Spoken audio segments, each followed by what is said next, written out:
I wasn't down there that night, and I did not do that. Sex offenders shouldn't be celebrities. Huh? I'm not. I don't know. Like, I don't know. I don't have an answer for that, really.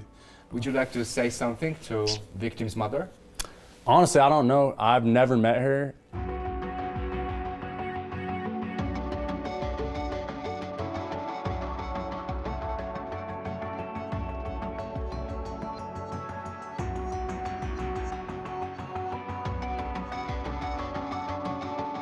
Hello, Dominic.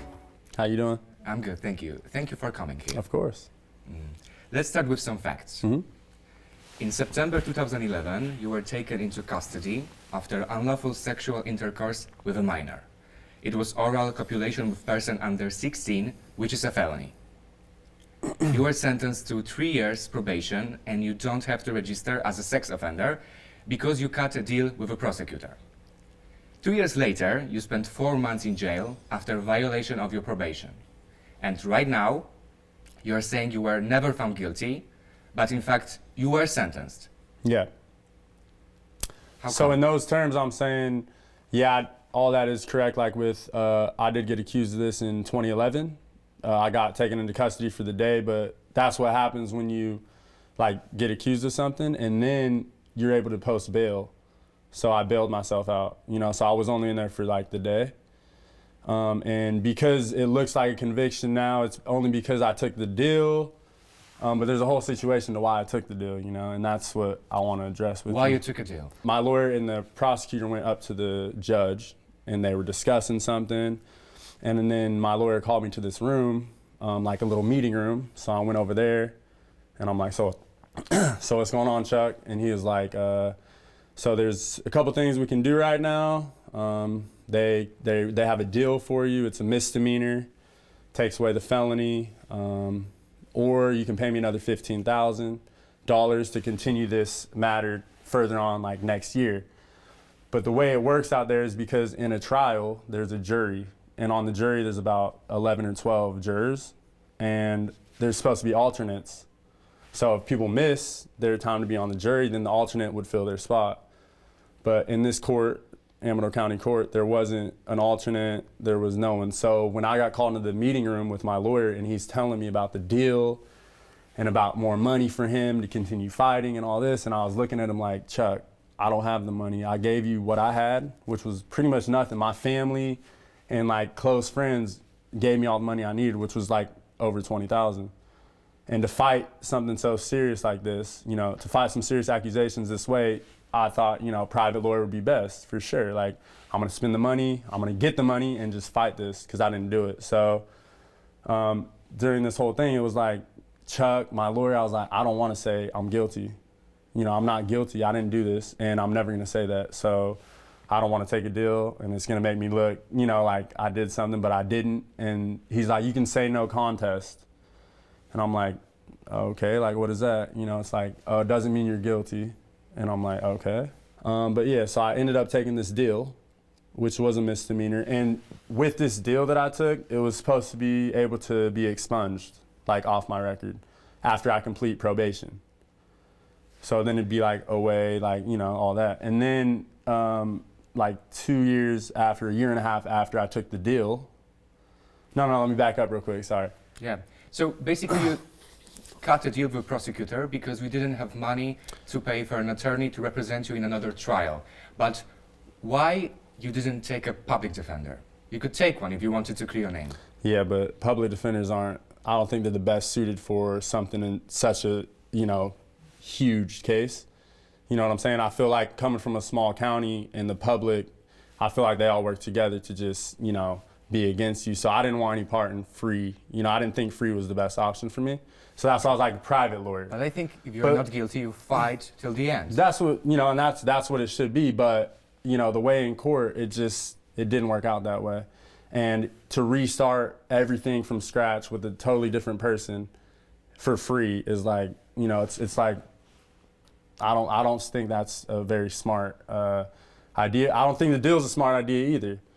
But anyways, when I took this deal, it was a misdemeanor, right? So when I took it, I went into the sentencing day, like it was like a month later after I said no contest, and that was over. And then when I was up at the sentencing day, one of the jurors that didn't show up, because there was 2 jurors that didn't show up in the trial the day I was supposed to be there. But on the sentencing day, one of the jurors was on the side of the other people, like in their section, sitting with everyone, like it was cool. And me and my brother seen it, and we told the bailiff, and we were like, hey, like that's one of the jurors, like that was on the jury panel for my case. And all the cop said was like, hey, just go sit down, it's over now. So it's like, you know, a lot of things didn't happen fairly in the court in Amador County, and that's really what it is.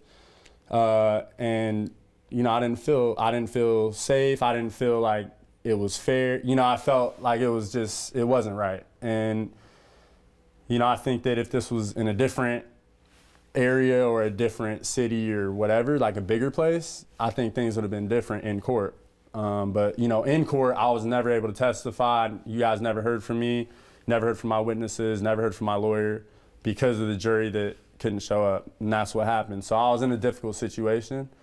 And with these charges that I was being accused of, the sentence was like 6, 8 to 10 years in prison, registered as a sex offender, like all these bad things. So, you know, when it was just the very most difficult situation for me. It looks like you took a deal because it was the best for you. It wasn't the best for me, but it was. But you know that you actually are guilty, and you know. And I'm not guilty, but there's no evidence of me being guilty at all. Cody Butler was with you that night, 2011. The same charges were brought against him, and he had a public defender, not private lawyer. I don't know what and he he had. was sentenced to 2 years and 8 months in a country jail.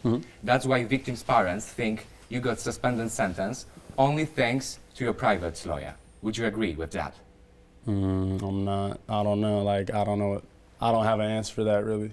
I think my lawyer was fighting for me the best he could, and I think that if we would have, you know, if this never happened where the jurors didn't show up, it could have been different because we would have kept fighting. But, you know, I don't know. I don't know. My lawyer discussed with the judge and the prosecutor, and they worked out some deal.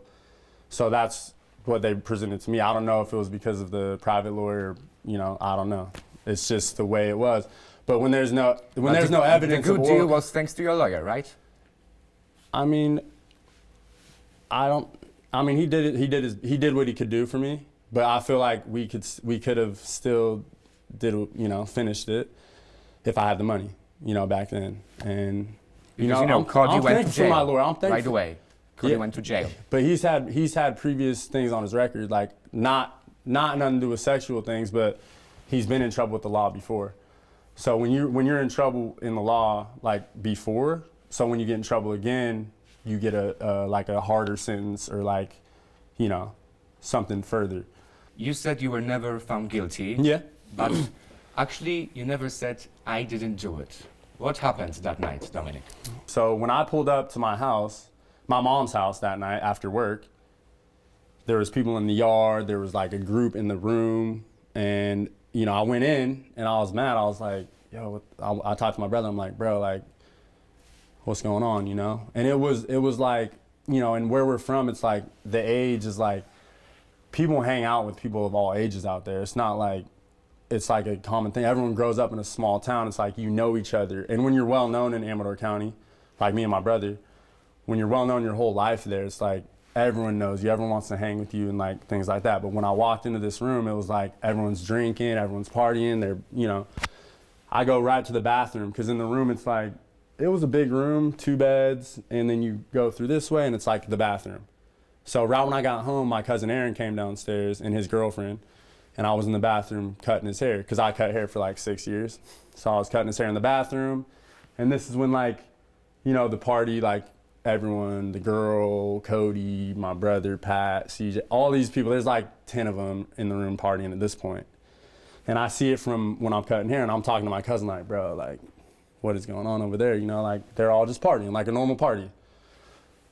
And then that was the point when they were all like signing the bottles and there were signatures on people's bodies and things like that. That was when they were doing that. When I was doing that, they were like writing, doing art. Like my brother does graffiti and like they were all just writing tattoos on each other. And that was when that happened. So when they were doing that, me and my cousin Aaron and Ashley were like, bro, well, like, what's going on over there? Like, you know, like, it's crazy. Like, Cody and them they were all just doing their thing. But after I cut my cousin's hair, I cleaned up and I slept upstairs that night, and I stayed on the couch. So you didn't have any interaction with the girl? I seen her when I first got in, and that was that. Like, she seen my girlfriend's pictures on my wall. I think she said hi to me, but I don't know her. Like, I didn't really know her, and I don't know none of those people over there. I knew her older sister from high school, but that was it. And then I stayed upstairs that night. So you didn't have any interaction with her that night? No, I don't know her. My brother and all them hang out. You know, Rebecca, Meg, like, all of them they were all chilling. I don't hang out with groups. I never had time to chill with anyone because I was always working. So when anyone would ever come find me, they'd come to my job. And that's what happened. So I don't know anything further. Like, you know, I don't know what happened with Cody or, you know, whatever, but I wasn't down there that night, and I did not do that. But so. you had a trial too. Yeah. You're not going to court because of nothing, you know. She mentioned your name.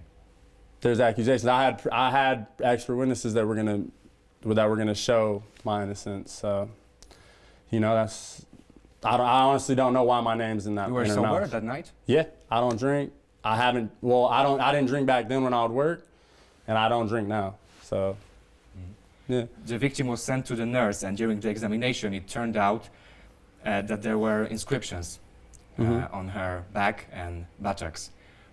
Perpetrators signed their names on her body while she was unconscious. How would you explain that? Well, I told you what the signatures were. It's very when I was cutting hair. It's very convenient. You can. That's what it is. They have the evidence of the bottles with signatures on it. They have pictures of signatures and autographs, but there's pictures of autographs on other people too that were at that party.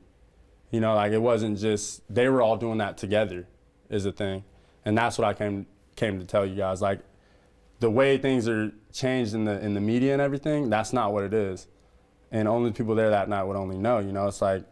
That happened in the beginning of the night when everyone was signing each other. And my signature wasn't on anyone's body. My signature wasn't on the bottle.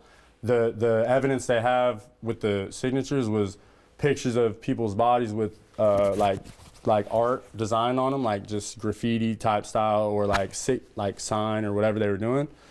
But also on the bottles of alcohol like that they were drinking. It wasn't the first show project you were turned off because of the charges and victim's mother actions.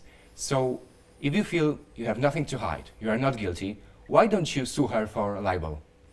I'm not going to. You have a lawyer now, I know, because I contact him, his office. Of course. The same lawyer actually that represents you. You know, there's things being handled right now. Like, it's a process. It takes time. You know, I've been in contact. You know, I was in the States during the holidays. I met with my lawyer. You know, I met with another lawyer. I have another lawyer out here too. So what exactly is happening? I'm not gonna say like what I'm gonna do, like, as far, because I don't want people knowing. I want it to just be like, you guys got to leave my name alone, because the people that are ruining my name and defaming my character and all this, those are the ones that I'm gonna go for, of course. But it's gonna take time, you know, and I'm not gonna say what I'm gonna exactly do because it's gonna be a surprise, like, you know, to them at the end of the day. It happened 9 years ago. It already took time. Yeah. Yeah, so I have everything that's ever been said about me from everyone, you know, as far as them, media, so people. What are you waiting for? I don't know, because, you know. Well, all right, so what happened was after. She ruined your career. And in the US, in Poland, probably. But I am doing that still right now. It's just taking a long time. Like, I just started, so 2 years ago, I tried having it expunged, 2017 or 4 years ago, whatever, 4 years ago. They tried expunging it, and it didn't work because of the violation of probation. And my lawyer told me that. And now he's still trying to do that. It's just, they have to approve it. The courts have to approve it. The judge, you know, he's in contact with the judge and the people now. And so slowly, finally, it's starting to resolve. But, you know, it's like, when this case ended in 2013, I'm like, I'm going to go work. Like, why can't I work? You know what I'm saying? Is it... Mm-hmm. And that's the thing that people aren't getting. Like, I went to New York to run from. I don't understand what your question is with that. I had a lawyer. I had money for an attorney. You have to understand that this thing is going to chase you. Of course. Anywhere you go. So coming here to Poland and entering Top Model, you thought it will not come out? I mean, I just was, I was doing a lot. I wasn't really thinking about something that was back in 10 years ago. I was like, I'm working, I'm gonna follow my dreams, I'm gonna be successful, I'm gonna work on being successful. That's my vision. That's my vision since I was young. Is I want to be TV, I want to do commercials, I want to be a personality. I want to inspire others. So it's like, yeah, I tell my lawyer all this stuff. He's in California, I was in New York, I'm in Europe. It's the communication's not the best with me and my lawyer because the time zones are different. He's busy. How did you feel when TVN threw you out from the show? When TVN threw me out of the show, I didn't even know about it until like a journalist called me and said, how do you feel about being disqualified? And things like that. And then I looked on Top Model's page and they had their statement. And then a producer called me like shortly after that. And I was sad, like I was heartbroken. I was more like, what did he tell you, the producer? They didn't really say much. They were just like, hey, we're disqualifying you from the final. And that's it. So I was like, but I sent you everything you needed. You asked me for everything, and I gave you everything. You told me to be quiet, because they're the one. TVN's the one who told me like, don't say nothing, don't be on your Instagram, don't. Like when everyone was reaching out to me, like, hey, do you want an interview? Do you want this? I'm like, I was seeing these messages. I'm like, I mean, I should speak for sure, but the TVN, I was trying to respect them. Like, but you were silent for a long time. Yeah. So when they told me to be quiet, that was suspicious. It was. Yeah. So I'll get to that. When they told me to be quiet, I was like, all right. And then they're asking me for paperwork and stuff. So I was up late, sending them everything, got them everything. Then they wrote the statement, and then they disqualified me, and then they didn't talk to me. But then after that, the day of the final is when I was leaving the hotel. I saw all the contestants. I'm like, hey, good luck, kill it tonight, do your best. This is what we all been waiting for. And then I left. I went to Germany, and then I went to the US. I hadn't seen my brother in a year or my mom, so I was like, look, there's nothing going on right now. I called my lawyer. I'm like, hey, I'm gonna come to California for a month. I was there for 3 weeks, but I was in New York for 1 week. I'm gonna come out there. I wanna come talk to you. All this came back and it's in the air and it's all over the media, and I really need to do something about this. And I've been telling my lawyer this for years, but he hasn't done what he should have in these last few years. Would you like to say something to victim's mother? Honestly, I don't know. I've never met her. Because I don't know why she keeps following me. The case is over in 2013. I don't know why this is my message. I don't know why you're still following me through life. Sex offenders shouldn't be celebrities. Huh? Sex offenders shouldn't be celebrities. And I'm not a registered sex offender. I'm not. You're not, because you cut a deal, yeah. Okay, either way, I'm not. But it's like, I'm not. And I'll never will be one. But do you think you can still have a career here in Poland after all of this? I mean, obviously in Poland it's going to be difficult because obviously what I've been hearing from like the fans or some people, I've had a lot of love, but I get some hate. But I'm only here to hopefully, try and get people to understand a little bit better.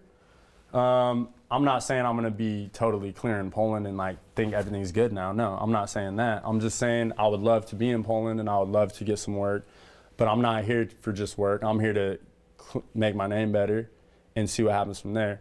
If I can get work, of course, I would love it. But in general, I would love to just be in Warsaw, whether I'm working or not. I can travel and work in other places, but I really love it here. And that's really so you're how I planning feel. To stay here? Yeah, I would love to stay here. Mm-hmm. That's the plan. That's been the plan. So, I still want to make that plan happen, and we'll see what happens with this.